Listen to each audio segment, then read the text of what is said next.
Attachment disorders is a broad term that's used to describe a series of emotional and behavioural problems that can develop in young children who struggle to form expected bonds to primary caregivers, usually their parents. The theory of attachment was originally developed by John Bowlby, who was attempting to understand the intense distress experienced by infants who'd been separated from their parents. John Bowlby, a psychoanalyst, believed that mental health and behavioural problems could be attributed to early childhood. His theory of attachment suggested that children come into the world biologically pre-programmed to form attachments with others in order to help them survive. He suggested that a child would initially form only one attachment and that this attachment figure would act as a secure base for exploring the world. He also theorised that this relationship would act as a prototype for all future social relationships. When broken, individuals may experience distress and emotional disturbance, including anger, anxiety, and despair. A colleague of Bowlby, Mary Ainsworth, furthered his theory by systematically studying infant-parent separations so that individual differences in the way children appraise the accessibility of an attachment figure could be understood. According to her research, at least 3 types of children exist: those who are secure in their relationship with their parents, those who are anxious resistant, and those who are anxious avoidant. Her work theorised that children who appear secure in strange, unusual situations tend to have parents who are responsive to their needs. Children who appear insecure in such situations, anxious, resistant, or avoidant, often have parents who are insensitive to their needs or are inconsistent and/or rejecting in the care that they provide. Secure attachment to a caregiver regulates a child's negative emotions in times of stress and distress and helps the development of resilience. Research suggests that at least 1/3 of children have an insecure attachment with at least one caregiver. In order to support children with attachment difficulties, it's important to understand what they are trying to cope with.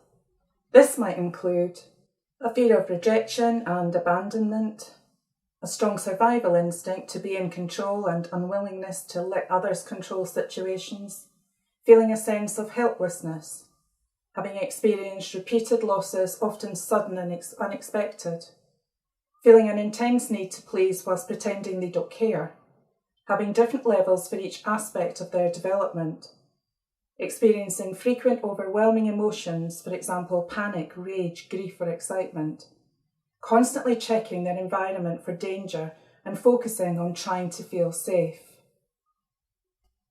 A child with attachment difficulties may present as being over-anxious to please, act out their chaotic feelings, or become very withdrawn. They may act in one way with some staff and very differently with others, which can lead to confusion when responding to behaviour. Behaviours may include poor concentration, disruptive behaviour, constantly asking trivial questions, the need for perfectionism and being frightened of getting something wrong, fear of rejection, difficulties coping with change, ignoring instructions, a limited ability to process and remember your words or instructions, anxiety during unstructured times like playtime, especially in large crowds, creating chaos and mayhem, refusing to be helped, lying, stealing, fighting or hurting other children, fear of failure or heightened anxiety when they find learning difficult, which may cause them to lose control, sudden tantrum-like rages, being disrespectful, oppositional and/or defiant in meetings with their teachers, head teachers and those they see as authority figures, coping with overwhelming feelings or fears by running away or hiding, the fight or flight freeze response. While some children with attachment disorders may need professional support, such as family therapy, psychological counselling, play therapy, there are some core principles which other key figures in the child's life, such as teachers, support staff, should consider. Having realistic expectations, focus on small progress steps and celebrating when they're achieved. Being patient, essential to create an atmosphere of safety for the child. Staying positive and helpful, children readily pick up on how adults around them are feeling. If they sense you're discouraged, they in turn will feel this way. This mirroring effect can also be used positively. If a child witnesses you seeking assurance from another person, they'll learn to do the same when they need support. Responding to the child's emotional age, children with attachment disorders often emotionally act younger than their age. As such, it's important not to expect them to act their age and instead connect with them using strategies that work for younger children. Non-verbal communications are particularly effective. Enabling the child to identify and express their emotions or needs. Often children with attachment disorders don't understand what they're feeling or know how to ask for what they need.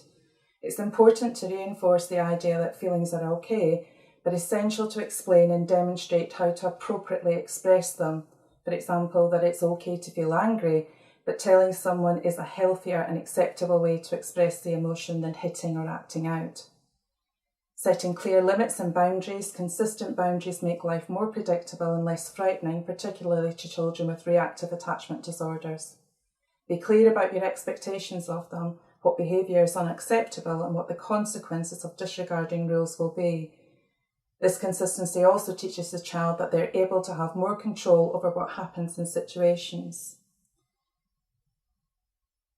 To reconnect immediately after conflict. Conflict is especially disturbing for children with insecure attachments and/or attachment disorders. After an incident, be ready to reconnect as soon as you think the child is ready to accept your support. By reinforcing this consistency, a child will develop trust and be trusting of your support mechanisms. Maintaining routines. Children with insecure attachments or attachment disorders can feel insecure and threatened by changes to routine. Careful planning of support is particularly needed for these children during any time of transitional change, for example, changes to the daily schedule of events, educational visits, school holidays as they approach, transitions such as changing class, teacher or school. Protecting time to listen and talk. Although there are many demands on our time, timetabling some protected opportunities for structured one-to-one supervision is hugely beneficial to children with insecure attachments. Giving a child your uninterrupted, focused attention not only provides a safe space for the child to communicate, it teaches them that adults can be supportive and trusted.